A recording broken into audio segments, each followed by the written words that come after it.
Article 288, the key to defining a type of EU law. Remember, Article 288 is within the primary law. It's within the TFEU, FEUF.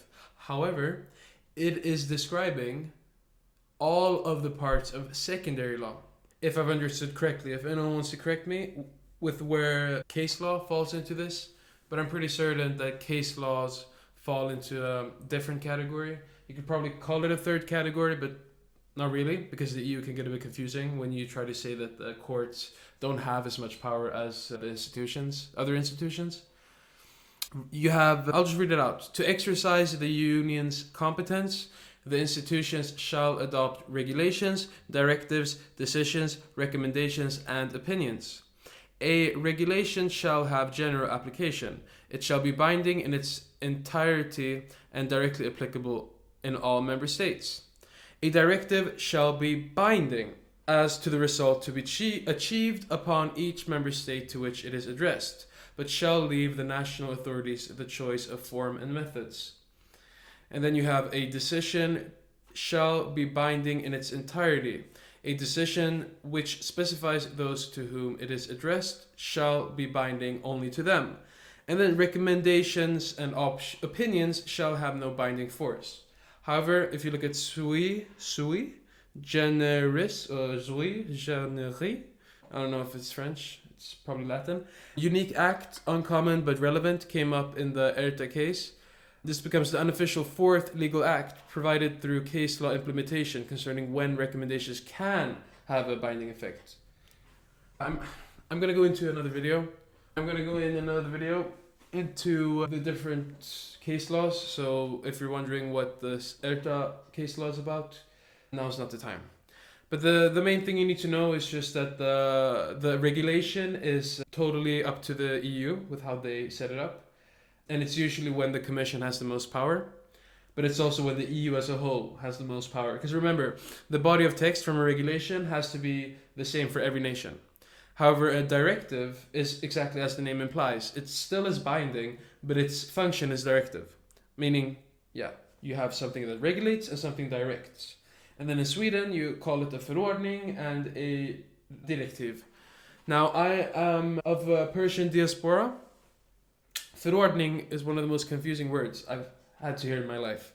Especially as someone who speaks English, and English usually doesn't complicate itself that way, but because in Swedish, förordning means before ordering, literally. And for me, not having been introduced to that type of word before, because I'm not Swedish, not at least by blood or by where I grew up in my own home, that word has been really confusing. So I hope anyone who's watching this, who might be confused within their own language or within Swedish as well, and might be a diaspora too, I hope this English version helps. Because in English, differentiating a regulation with a directive, it doesn't get as hard.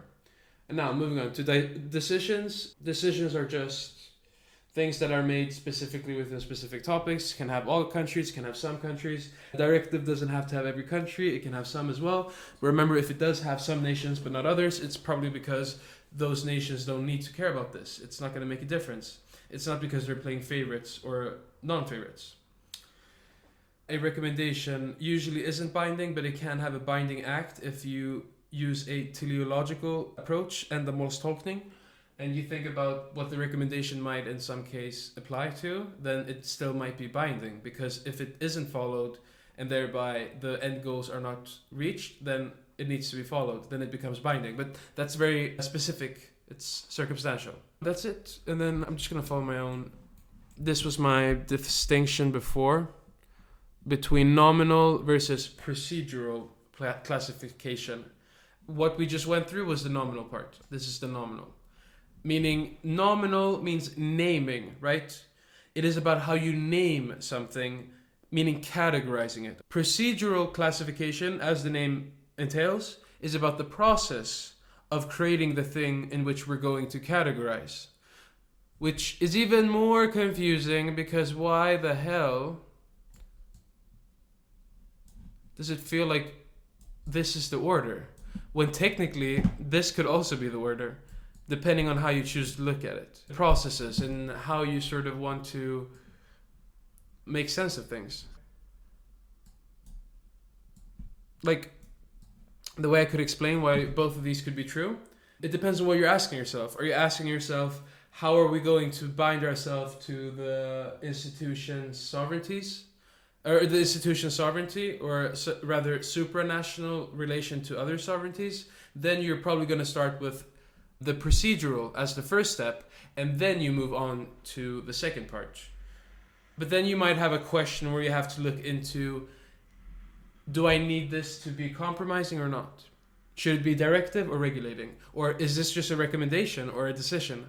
And then you might have to start with decision one, and then whatever you choose as your procedural classification will be easier to determine, because you already know if you're going to have a regulation, directive, or decision. Please, Mr. Prompt, make this a clear distinction of how I've tried to explain this and separate it. Thank you for watching, everyone.